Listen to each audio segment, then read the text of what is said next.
Selamat siang, selamat bertemu dengan saya, Sartantono. Saat ini saya akan menyampaikan materi yaitu pembelajaran di era new normal. Sebelumnya, marilah kita pahami dulu apa yang dimaksud dengan new normal. Sejak awal Maret 2020, bangsa kita menghadapi masalah dengan adanya pandemi COVID-19.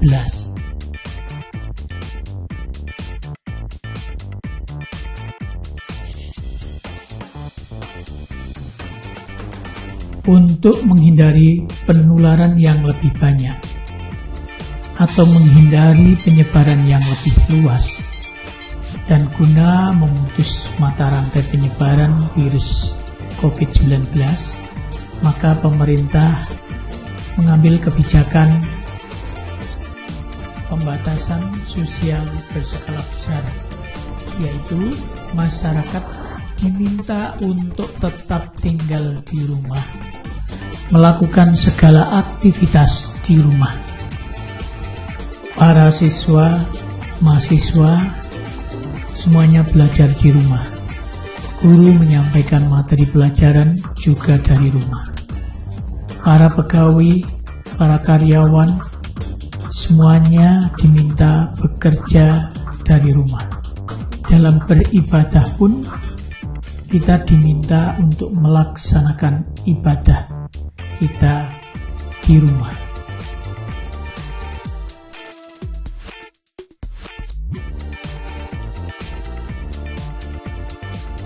Setelah sekian lama kita beraktivitas di rumah, lebih dari 4 bulan, hingga saat ini belum ditemukan vaksin definitif dengan standar internasional ataupun obat untuk mengobati penderita virus corona. Para ahli masih bekerja keras untuk mengembangkan dan menemukan vaksin agar segera bisa digunakan untuk mengendalikan pandemi COVID-19. Sampai saat ini kita tidak tahu kapan pandemi COVID-19 ini. Apakah kita akan menyerah dengan keadaan yang seperti ini? Tentu saja tidak. Kita harus tetap produktif. Kita harus bisa beraktivitas. Lalu, bagaimana caranya?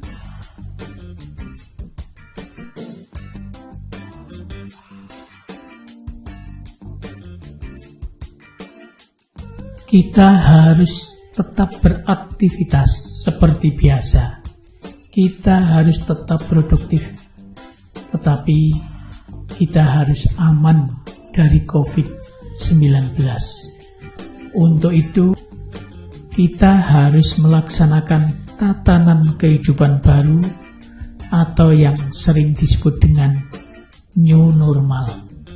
Untuk mengetahui apa itu new normal lebih jelas, maka saksikan video berikut ini.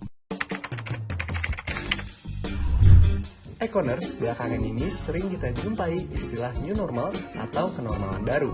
Konsep ini menjadi pola hidup baru yang akan dijalani masyarakat saat aturan pembatasan dilonggarkan.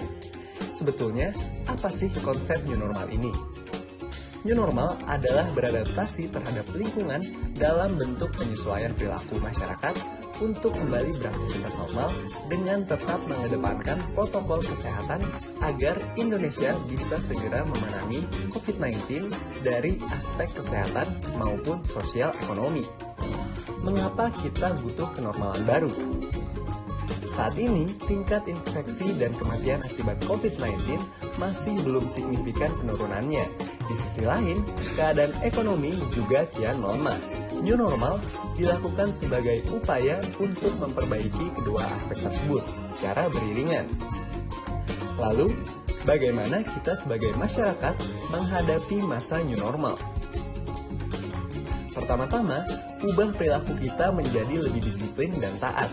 Misalnya, saat berkegiatan di luar rumah, kita harus tetap rajin cuci tangan, memakai masker, menjaga jarak aman, dan bersedia diperiksa suhu tubuhnya di setiap tempat umum. Lakukan isolasi mandiri jika kita memang terpapar atau berinteraksi dengan ODP dan PDP. Patuhi juga aturan yang memang telah ditetapkan pemerintah. Beri contoh yang baik kepada keluarga, tetangga, dan masyarakat. Jadi, kapan new normal akan dijalankan?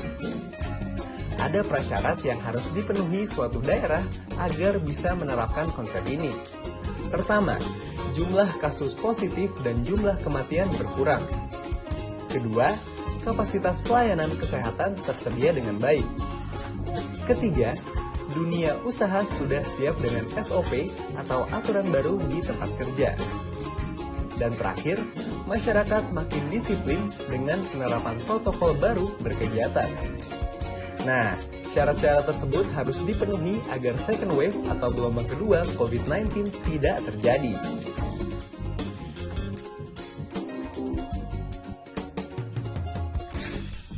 Setelah kita mengetahui apa itu new normal, maka selanjutnya bagaimana pembelajaran di era new normal? Dengan memperhatikan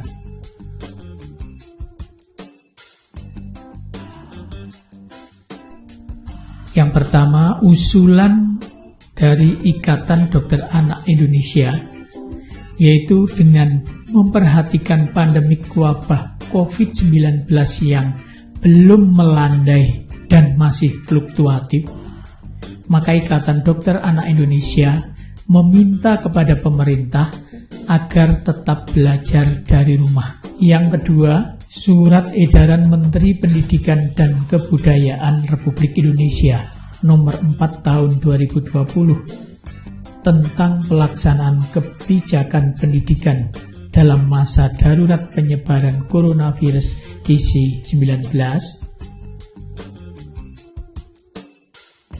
Yang ketiga, Instruksi Gubernur Jawa Tengah nomor 2 tahun 2020 tentang pedoman bagi masyarakat dalam rangka persiapan menuju pemulihan bencana COVID-19 di Provinsi Jawa Tengah sebagai pedoman memasuki masa kebiasaan baru.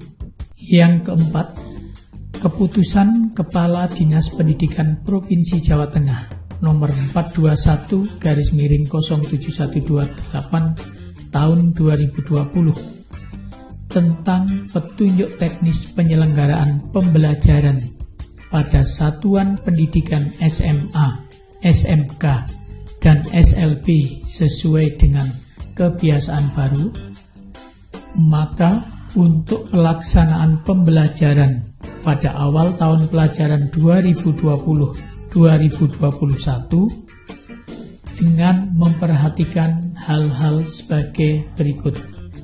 Untuk sekolah-sekolah yang berada di daerah zona hijau, boleh melaksanakan pembelajaran tatap muka di sekolah dengan meminta izin kepada Satgas COVID-19 di daerah atau kabupaten masing-masing. Untuk sekolah-sekolah yang berada di daerah zona kuning, pembelajaran dilaksanakan secara daring dan boleh melaksanakan pertemuan tatap muka di sekolah dengan jumlah siswa sedikit dan waktu yang pendek, dan dengan terlebih dahulu meminta izin kepada Satgas COVID-19 di daerah kabupaten.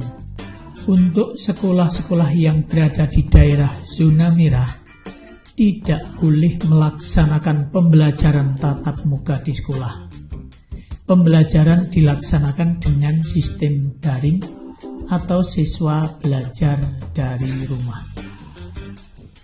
Karena Wonosobo berada di daerah zona kuning dan saat ini keadaannya masih berbahaya, maka untuk saat ini SMK Negeri 1 Wonosobo lebih menekankan menggunakan metode pembelajaran dalam jaringan atau daring. Dengan sistem pembelajaran daring, maka yang perlu diperhatikan adalah bahwa hal ini akan mengubah kebiasaan guru dan peserta didik di dalam proses belajar mengajar. Kebiasaan yang harus diubah diantaranya adalah yang pertama, guru dan siswa akan sangat mengandalkan atau bergantung pada, yaitu yang pertama akan selalu bergantung kepada komputer, akan selalu mengandalkan HP, akan selalu mengandalkan jaringan internet, dan juga membutuhkan paket data.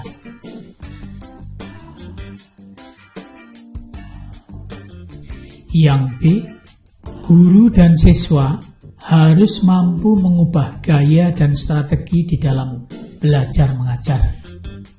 Guru harus mengubah strategi di dalam mengajar, dan siswa harus mengubah strategi di dalam belajar.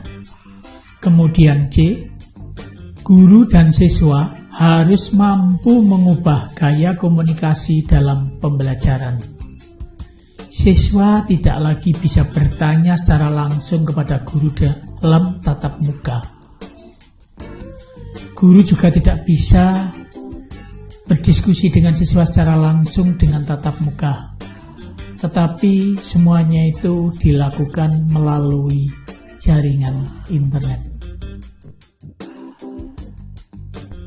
Ada dua jenis komunikasi dalam pembelajaran daring. Yang pertama yaitu komunikasi daring sinkron. Di sini guru dan siswa berkomunikasi dengan jaringan internet yang terjadi secara bersamaan dan dalam waktu yang sama atau yang nyata, atau sering disebut dengan real time. Yang kedua, komunikasi daring asinkron.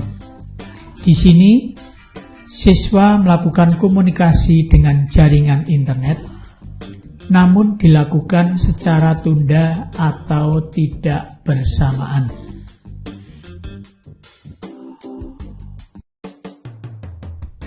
Agar kalian bisa belajar secara daring dengan optimal, maka ada beberapa tips yang bisa kalian terapkan dalam belajar sistem daring. Merangkum dari laman atau situs resmi Guru Berbagi Kementerian Pendidikan dan Kebudayaan Republik Indonesia, ada 6 tips yang bisa Anda terapkan, yaitu yang pertama, ciptakan motivasi diri untuk belajar dengan baik, yaitu dengan cara buat perjanjian dengan diri sendiri kalau kalian akan melakukan aktivitas favorit kalian di luar belajar setelah semua target belajar tercapai. Yang kedua, atur waktu atau pergunakan waktu belajar kalian dengan efektif.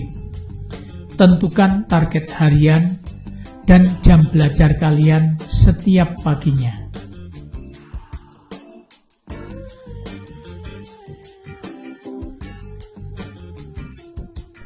Yang ketiga, pastikan kalian dapat mengerjakan tugas yang diberikan oleh guru dengan tepat.